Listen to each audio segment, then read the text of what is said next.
Hello and welcome to Existential Hyperfixation, this little show where I show you the random things that I'm working on and hopefully you share with me what you're working on. Sometimes you're just working on yourself. That's okay. Here I'm going to take a little bit of extra time to show you these nice little stacks of foam bits that I put together that you will never see again because after this couple second clip, once I started cutting into the foam with the hot wire and making some trenches for what would eventually be like lava, I don't know, lava rivers, lava brooks, I don't know, lava flows.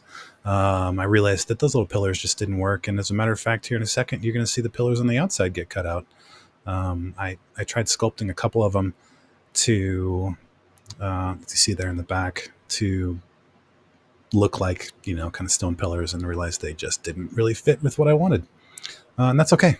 Sometimes it's good to just cut things that we don't need out of our designs, and move on and make something that's just better, right? So the goal for this project was that I've recently started doing a little bit of like 40K mini painting, and the box that I have and the kind of starter set thing that I got is World Eaters, and their Primarch Angron is this nice big model that I haven't built, but at least I've got the base plate there to kind of put in the center. Is eventually going to be almost holding court with his troops. And so these little divots here are going to have magnets put into them so that I can hold the figurines. And the idea was they're not the strongest magnets, but they're at least going to hold it so that when I bump it, not if, because we all know that, being neurodivergent, neurospicy, whatever term you want to use, means that we're constantly bumping into things. And guess what? I do too. So here I've got the magnets all in place, and I've got the flowing hot glue that's eventually going to be painted to look like lava put in place. It doesn't really come out exactly how I thought in my head, but I'm pretty happy with the overall end result, and that's fine. I don't need to spend weeks working on a project to come out with a product that's good enough, right? There's a phrase that I've heard some people use that is, don't let perfect stand in the way of good enough. And I'm really trying to take that mantra to heart when I'm working on my projects.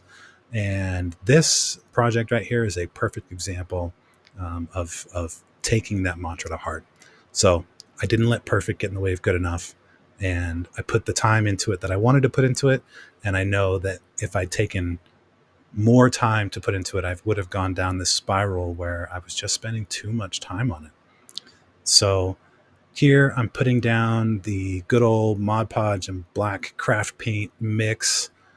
Thank you, Black Magic Crafts, for that recipe. That's one thing that I use all the time in my foam projects. You can see the kind of sections of cork there in the center. They're meant to be kind of the chunks of stone that have risen to the top of this little lava pool in the center, that are, and all that lava is just kind of pouring out all these cracks and crevices in the rock around in this kind of natural amphitheater and a hellscape. One thing I noticed is that once I had put the hot glue down on top of the magnets and cut it flush-ish with the top of the foam, it left this, as you can see kind of on the right side there, left these little visible divots. And so I put down this earth texture paste in a really thin layer that really just filled it almost like a spackle. And it came out nice and smooth, perfect. In hindsight, the only thing I would change is I would have used bigger magnets. I used like 10 millimeter by, I think, maybe 2 millimeter thick. And I've got some magnets that are twice as thick that are obviously a little bit stronger and would have held a little bit better, but these magnets work and I'm not going to stress about it. So I pre-mixed or pre-thinned some paints there. For some reason, my GoPro just like stopped recording while I was doing a bunch of stuff on this project.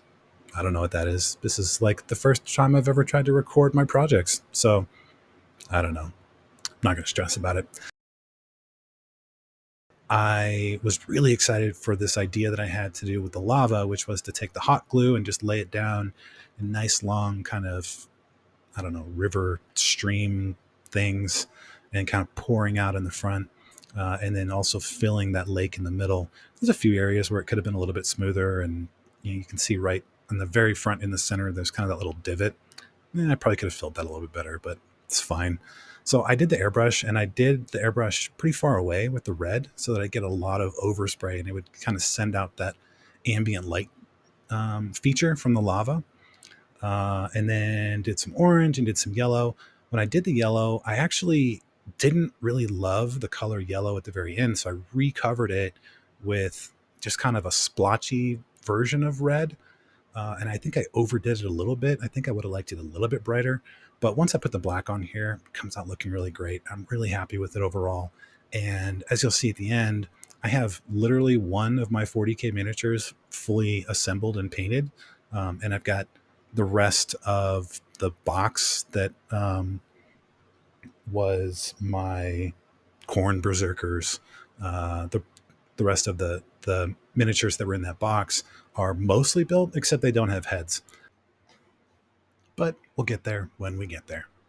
Thank you so much for taking the time to hang out with me today for a few minutes. I hope you have a fantastic day. Take your meds, drink some water, and check out the final product.